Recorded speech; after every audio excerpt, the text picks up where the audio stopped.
दोस्तों, जयपुर की राजमाता और कूच बिहार के उस ऐतिहासिक शाही घराने की बेटी जिसकी खूबसूरती पर पूरी दुनिया फिदा थी, महारानी गायत्री देवी।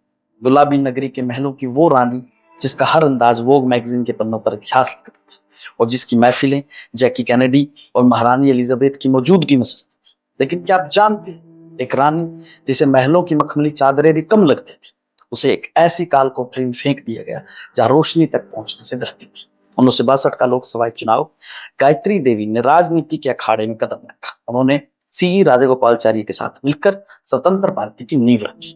जयपुर की सड़कों पर जो हुआ वो किसी चमत्कार से कम नहीं था। जनता ने उन्हें सिर आंखों पर उठाया। इतनी भारी जीत कि गिनीज वर्ल्ड रिकॉर्ड्स में दर्ज हुआ दुनिया के सबसे बड़े अंतर से जीत का कीर्तिमान। एक ऐसी रानी जो जनता की नब्ज पहचानती थी। जुलाई 1975, देश पर इमरजेंसी का काला साया गहरा चुका था।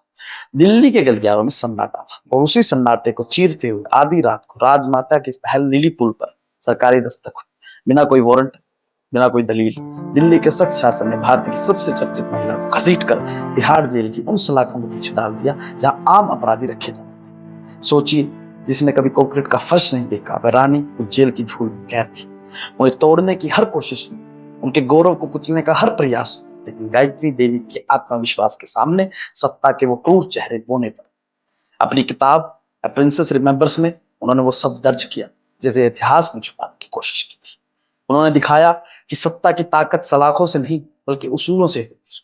महारानी गायत्री देवी की यह कहानी केवल एक राजसी शख्सियत की नहीं है, ये उस भारतीय लोकतंत्र की सबसे बड़ी अग्नि परीक्षा है जहां झुकने से इंकार करना सबसे बड़ा गुनाह माना गया था।